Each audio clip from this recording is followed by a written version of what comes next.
శ్రీ లలితా సహస్రనామ స్తోత్రంలోని 547వ నామం బంధురాలక. మంత్రస్వరూపంలో శ్రీ బంధురాలకాయై నమః. 545, 546 నామాలలో మన చేత అమ్మవారి మహిమలను దర్శింపచేసిన వసిన్యాది వాగ్దేవతలు మరలా ఈ నామంలో అమ్మవారి యొక్క రూపవర్ణనను చేస్తూ మన చేత అమ్మవారిని దర్శింపచేస్తున్నారు.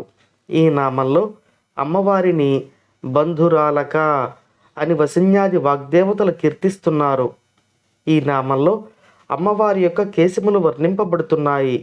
బంధురాలక అంటే దట్టమైన కేశ సంపద కల అమ్మవారు అని అర్థం.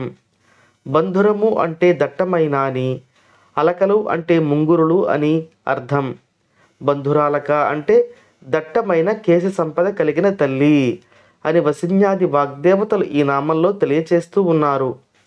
అమ్మవారి యొక్క ముంగురులు ధ్యానం చేస్తే కలిగే ఫలితాన్ని మనం ఇప్పుడు తెలుసుకుందాం. అమ్మవారి యొక్క రూపధ్యానం విశేషమైన ఫలితాలను సాధకులకు కలుగజేస్తుంది. అమ్మవారి యొక్క రూపధ్యానం అంటే అమ్మవారి విరాట్ స్వరూప ధ్యానమే అయి ఉంటుంది. అమ్మవారు ఆవిర్భవించే సమయాన అమ్మవారి కేశముల నుండి యముడు సృష్టింపబడ్డాడు. అంటే యమునికి మూలమైన శక్తి అమ్మవారి యొక్క కేశపాశాలు. అవి ధ్యానంలోకి వస్తే ఆ యముని యొక్క బాధలను మనం తప్పించుకుంటాం. సాధకుడిని నరకంలో పడకుండా బయట వేసే అద్భుతమైన నామం ఇది. ముందు నరకంలో పడకుండా ఉంటే కొన్ని జన్మలకైనా అమ్మవారి యొక్క పాద పద్మముల ఆశ్రయం పొందగలం.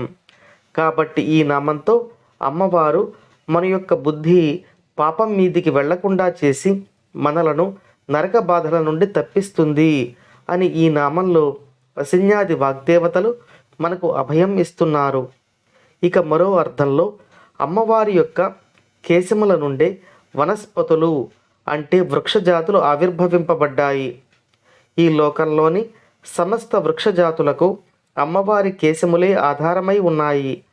ఈ వృక్షజాతుల నుండి మనం మన జీవనానికి అవసరమైన ప్రాణవాయువును పొందగలుగుతున్నాం. అంతేకాకుండా ఈ భూమి మీద నివసించడానికి అవసరమైన శక్తి ఆహారం రూపంలో కూడా వృక్షముల నుండి మనకు అనుగ్రహింపబడుతోంది. కాబట్టి మన జీవనానికి అవసరమైన శక్తిని కూడా వృక్షముల రూపంలో మనకు శ్రీ లలితా పరమేశ్వరి ప్రసాదిస్తోంది అని ఈ నామంలో అమ్మవారి యొక్క రూప వర్ణనలో వసిన్యాది వాగ్దేవతలు మనకు తెలియచేస్తున్నారు. ఓం శ్రీమాత్రే నమః.